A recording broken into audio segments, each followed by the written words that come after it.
Across the entirety of Bleach, from the Soul Society arc all the way through to the end of the 1000-Year Blood War arc, the manga only ever explored 3 holders of the title of Kenpachi. Kenpachi is given to the strongest Shinigami of any given era. Kenpachi Zaraki obviously has held the title for the entire duration of the main story. The second Kenpachi we know of is Unohana Yachiru, the original whose true identity as the first Kenpachi wasn't confirmed until the 1000-Year Blood War arc. And the last Kenpachi mentioned within the manga is the 10th one called Kenpachi Kiganjo. This man transformed the 11th Division into a dumping ground for criminals, but he got put down in a single strike when Kenpachi Zaraki took his title. Thanks to the Spirits Are Forever With You light novels, written by Ryogo Narita and Kubo himself, we get the opportunity to explore 2 brand new Kenpachi. These are the 7th Kenpachi, Kenpachi Kuruyashiki, and his successor, the 8th Kenpachi Soya Azashiro. In this video, we'll be discussing the Bankai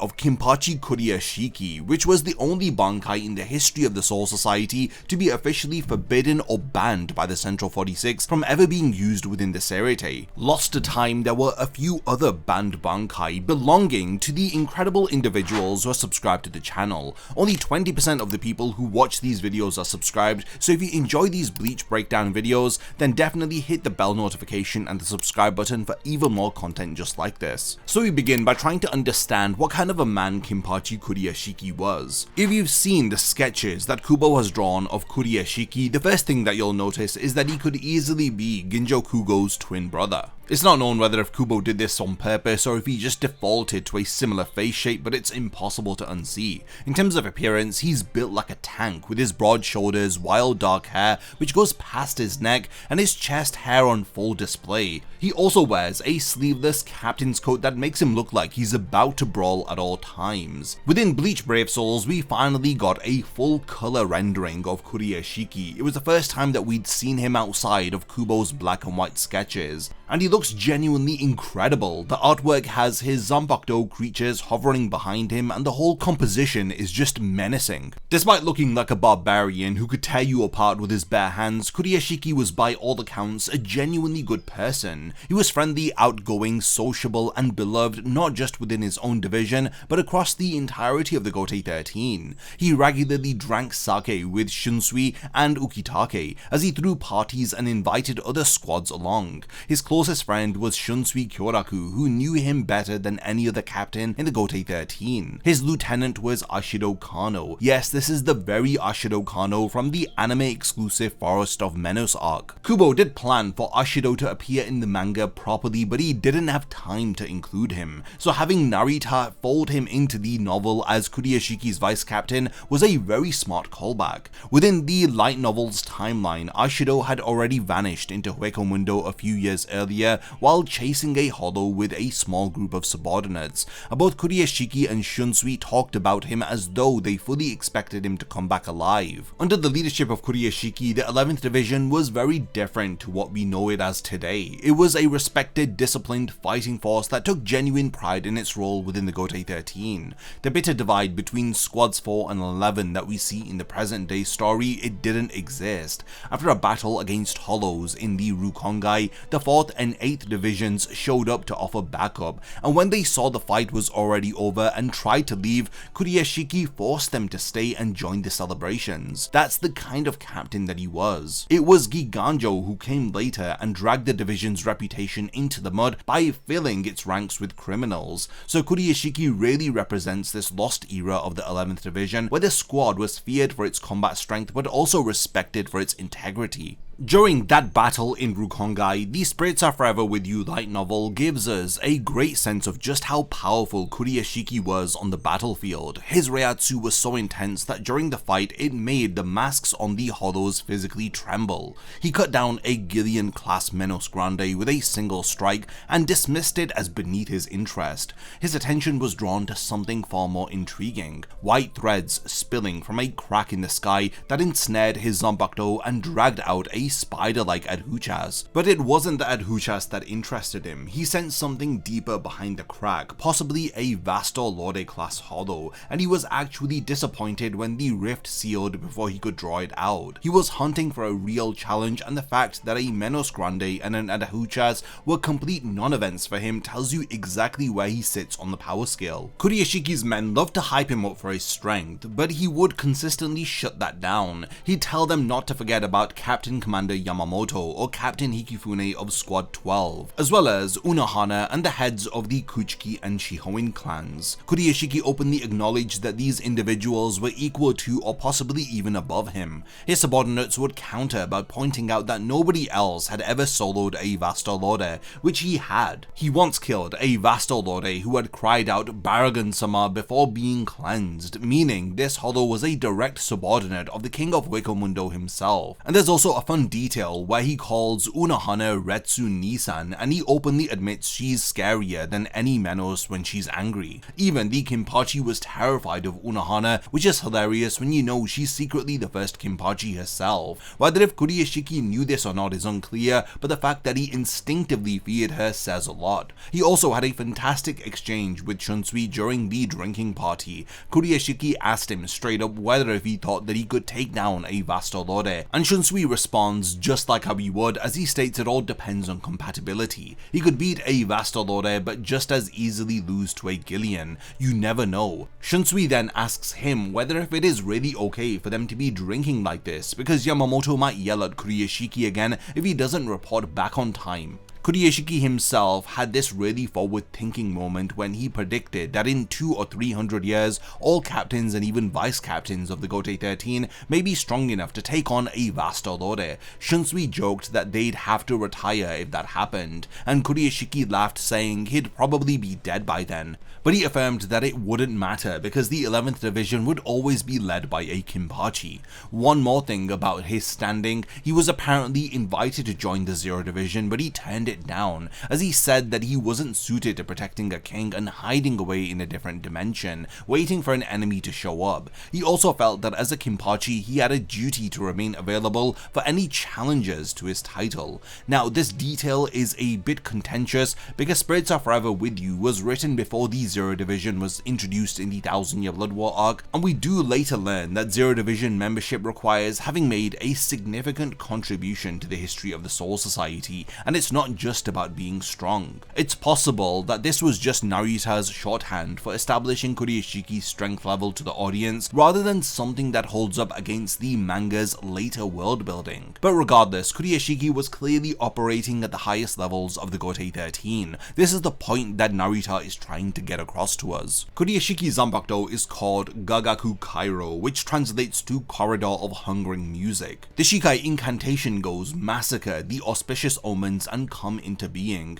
Respect the darkness as you become decrepit with age. It's quite bizarre for a Kenpachi to have a Shikai release command this poetic and drawn out. I mean, this is the type of incantation you'd expect from Shunsui's Katen Kyokotsu, not from the captain of the 11th Division. In its Shikai state, Gagaku Kairo is classified as a living type Zanbakudo similar to Unohana's Minazuki. Upon activation, the blade manifests these large, white spherical creatures, and each is roughly the size of a bear. They have no eyes, nose, ears, or limbs. They consist entirely of a mouth with enormous fangs. So they are these featureless, ravenous floating spheres of nothing but teeth, and Kuruyashiki is able to summon at least 13 of them at any given time. They would attack any enemy that he designated, gnashing away with those massive fangs. It's genuinely one of the strangest Zanbakudo designs in Bleach. There's something unsettling about a creature that has been stripped of every feature except the capacity to consume. Kuruyashiki's Shikai was enough to make him a feared combatant. He used it in his dying moments to blast back his own subordinates when they tried to avenge him, and even while mortally wounded, he generated enough force to push them all away. But the Shikai is the controlled version of this ability, where he is able to direct these creatures and choose his targets. Now, this control vanishes entirely once he activates his Bankai, but this is also where problems start to appear. Kuruyashiki's Bankai shares the same name as his Shikai, Gagaku Kairo, which is actually unique among all known Bankai Bankai in Bleach. No other Zanpakuto has its Shikai and Bankai share the exact same name in both reading and kanji. Even Unohana's Zanpakuto Minazuki, which has the same Shikai and Bankai name, it has Minazuki written differently in its Shikai and Bankai forms. When Kuruyashiki activates his Bankai, he summons an enormous pair of jaws from the ground. These are not the 13 smaller creatures, it's one gigantic fanged mouth which erupts beneath everything and devours all, including living beings, structures, and the ground itself. The only person exempt from the Bankai's effects is Kuruyashiki himself. The major difference from the Shikai form is that Kuruyashiki is unable to control where these jaws go or what they consume, so there's no targeting mechanism, and once those jaws emerge, everything in the area is getting eaten. Now, this is the reason why the Central 46 stepped in and declared that this Bankai is forbidden within the Seireitei. It does make sense, you cannot have an ability like this being unleashed in the middle of the Soul Society's military headquarters. Captains, seated officers, barracks, administrative buildings, and civilians in the area would all be devoured, and unlike Yamamoto's Zankai no Tachi, which is devastating on a macro scale but directional and controlled by a man with centuries of mastery, Kuruyashiki's Bankai has zero precision. There's a massive difference between a weapon that could theoretically destroy the Seireitei and a weapon that will uncontrollably consume its surroundings the second that it's activated. The Central 46 weren't being unreasonable, I think. They simply made a practical decision that this Bankai cannot be used in an area where Shinigami live and work because casualties would be guaranteed every single time. Now, on top of the ban that Kuruyashiki had, the Bankai carries two brutal drawbacks. The first is a 6-month cooldown. After one use, Kuruyashiki loses access to both his Bankai and his Shikai for half a year. Just think, if anyone were to challenge him during those 6 months, he'd have nothing but raw swordsmanship to fall back onto. The second drawback is the lack of control, which I've already mentioned. He genuinely could not discriminate between targets. Once those jaws emerged from the ground, anyone standing in the area was at equal risk of being devoured. Here's something that the Spirits Are Forever With You light novel frames really well through Azashiro's Zanpakuto spirit Urozakuro. She makes the observation that every truly powerful Zanpakuto in Bleach comes at a proportional cost. She lists Aizen's Kyokasuigetsu requiring the target to have witnessed its Shikai activation. She lists Ichigo losing his Shinigami powers in exchange for Mugetsu. She frames her own abilities' drawbacks in the same tier. The message is clear: the greater the power, the steeper the price, and Gagaku Kairo's price is among the steepest in the series. This now brings us to the fated duel, and it's the part of the light novels that ties everything about Kuruyashiki's character together with his Bankai.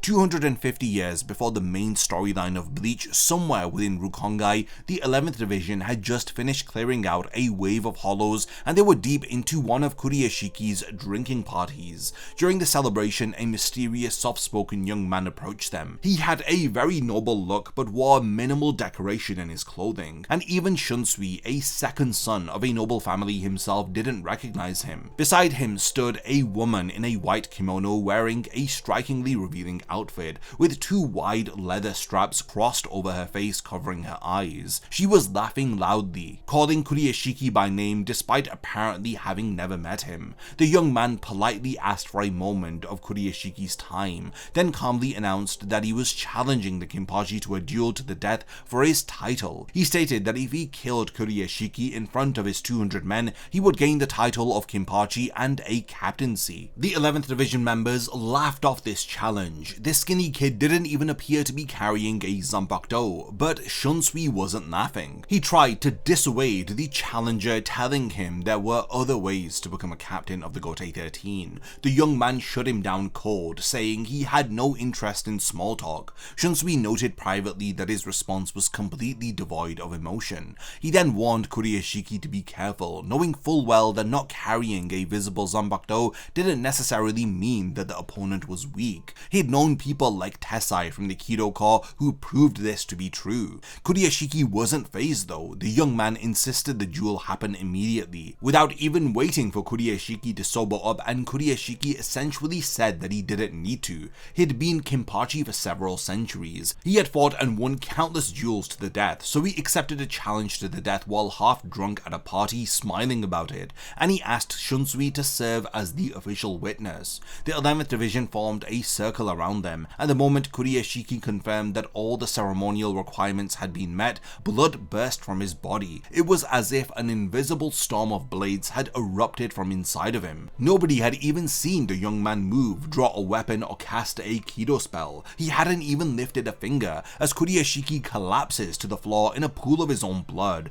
and the duel was over within an instant. What actually happened is revealed in chapter 16 of the light novel. The young man was Soya Azashiro, whose Bankai Urozakuro granted him the ability to fuse his body with his surroundings. This includes the air, ground, and everything around him. His internal world was constantly merged with the external environment, which is why nobody could see his Zanbakuto. He was always in his Bankai state. During the duel, Azashiro determined that simply manifesting invisible blades from the air, which was his usual method, might not have been enough to cut through someone as powerful as Kuruyashiki, so he did something far more invasive. He fused directly with Kuruyashiki's muscles and heart, and forcibly loosened his spiritual pressure from the inside out. So he killed Kuruyashiki without ever moving a muscle. Kuruyashiki's body fought back. The novel reveals that fusing with living beings who have a strong sense of self is incredibly dangerous for Azashiro. Unlike fusing with air or minerals, living creatures reject his intrusion violently,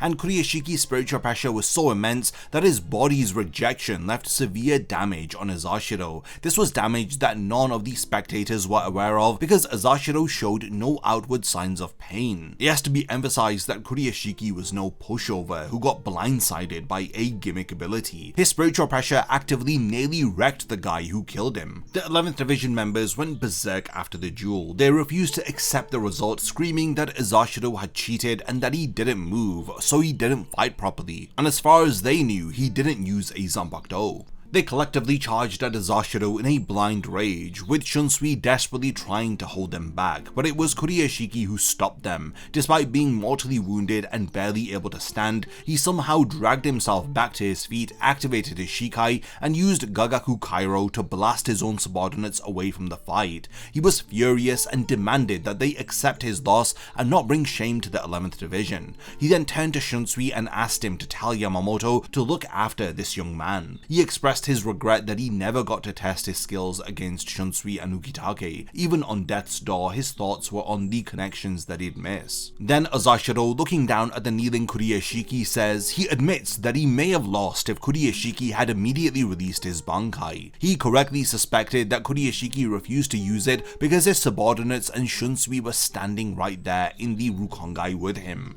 Their battle wasn't taking place in the Seireitei, so the Central 46 ban didn't apply. Kuruyashiki could have legally unleashed Gagaku Kairo and let the jaws consume the entire area, but he chose not to, because the Bankai can't tell the difference between an enemy and a friend, and his men were right there beside him. Azashiro called him foolish for that decision, and from a purely tactical standpoint, maybe he was right. Kuruyashiki asked his killer for his name. As Azashiro formally introduces himself, Kuruyashiki acknowledged him as his successor. He then leaned in to whisper something to him. The novel tells us a part of it. He told Azashiro not to make the same mistake that he did, to never hold back against an opponent, because that is what it means to be a Kenpachi. But the novel also makes a point of noting that Azashiro centuries later can't fully recall what Kuruyashiki whispered to him. There may have been more to those final words than what we're told. Whatever the final words of Kuruyashiki were, they lingered somewhere within Azashiro's subconscious for the next 250 years. Then Kuruyashiki turned to his subordinates and to Shunsui as he smiled, stating, "Don't worry, I may die, but Kenpachi never dies." Azashiro's Urozakuro on paper is one of the most absurdly overpowered Zanbakuto in the series. The ability to fuse with your surroundings means that he can become invisible, intangible, and he's able to kill opponents by expanding the air in their lungs without even moving. When Yoruichi tried to track him down during his time as a fugitive, the best that she could manage was confirming that he was somewhere in the Seireitei. Azashiro was in fact fused with the entire city. When the Gotei 13 mobilized every captain level officer, they had to arrest him after he committed a grave crime. They couldn't land a single hit against him, as Yoruichi herself compared his power to Aizen's Kyoka Suigetsu. This is the man who said that he could have lost to Gagaku Kairo. The reason is straightforward. Once you understand the matchup, Azashiro's power is fundamentally dependent on having an environment to fuse with. He merges with the air, ground, walls, whatever surrounds him. But what happens when a pair of jaws erupt from beneath the battlefield and start consuming the terrain and everything fused into it? If you've merged yourself with the ground and that ground ceases to exist, you've got a catastrophic problem. You can't hide inside something that's being eaten. We also learn elsewhere in the light novel that Azashiro is specifically vulnerable to absorption type attacks. If the environment that he's fused with gets consumed or drained by an external force, the damage he takes is amplified dozens of times over compared to a normal person. This is exactly why he stole Yumichika's true Zanpakuto Ruryo Kujaku, which absorbs Reiatsu from its surroundings. He wanted that ability off the board because it fell into the specific category of attacks that could genuinely threaten him. If a Reiatsu draining Zanpakuto was dangerous enough for Azashiro to preemptively neutralize, then a Bankai that physically devours the environment itself is in a completely different league. Gagaku Kairo functions as close to a hard counter to Urozakuro as anything else. When I think of Kuruyashiki versus Azashiro, I think of Shunsui's comment where he says it all depends on compatibility. In that moment, the situation, the environment around Kuruyashiki wasn't compatible for him to win. While holding the title of Kenpachi, he held back, which is another major reason as to why Kuruyashiki lost. It all ultimately falls down to the character of the individual. Kuruyashiki was moral, just, and well loved by all of the Gotei 13, especially his subordinates. Compare this to every other holder of the Kenpachi title, who is defined by their ravenous appetite for violence. Unohana craved the thrill of fighting on the edge of death. Kenpachi subconsciously seals his own power just to make fights last longer, and Kiganjo let the whole thing go to waste. But Kuruyashiki carried the most devastating Zanpakuto out of any of them, but he kept it sealed for centuries because the cost of using it was measured in the lives of the people around him. He built a version of the 11th Division that was disciplined, honorable, and actually liked by the other squads. An 11th Division that invited Squad 4 to their parties instead of bullying them. This is a soul society that we never got to see in the main manga, and it only exists because of the man leading it. What makes Kuruyashiki's death land so hard is the ripple effect that it has on Azashiro. The 8th Kenpachi called Kuruyashiki foolish for not using his Bankai, and he showed zero emotion during the entire duel. But yet centuries later, after everything he went through in the light novels, his conflict with Kenpachi Zaraki, and his confrontation with Aizen in Muken, he has an entire character arc of learning what strength actually means. Azashiro asks Shunsui to offer sake at Kuruyashiki's grave in the Rukongai on his behalf. He left money in Shunsui's pocket to pay for it, and Shunsui quietly remarked that Azashiro had finally been freed from the name Kenpachi. That closure only exists because of what Kuruyashiki did in his final moments. The way he carried himself while dying, the whisper, the refusal to compromise the safety of his men, and then him berating his own men for refusing to accept the outcome of the duel. All of this planted something within Azashiro that took 2.5 centuries to understand. Yeah, if it's not already obvious, Kenpachi Kuruyashiki is one of my favorite characters from the Bleach supplementary light novel material. But we have reached the point of the video where I want to hand over the discussion to all of you. What are your thoughts on the 7th Kenpachi and his forbidden banned Bankai? Do you think Kuruyashiki would have beaten Azashiro if he immediately released his Bankai? Where would you rank Gagaku Kairo among the most dangerous Zanpakuto in Bleach? If there's anything that I've forgotten to mention about Kenpachi Kuruyashiki or a Zanpakuto, then let me know by continuing the discussion in the comments. And lastly, thanks for making it to the end of this one, and I look forward to seeing you in my next Bleach video. A massive thank you goes out to all of my amazing Patreon supporters for helping to make this video possible. If you also want to support the channel and see your name in the end of my videos, then check out my Patreon, which has loads of perks like early video access and so much more. Thank you for sticking around till the end of the video, and whatever you contribute will mean a lot to me.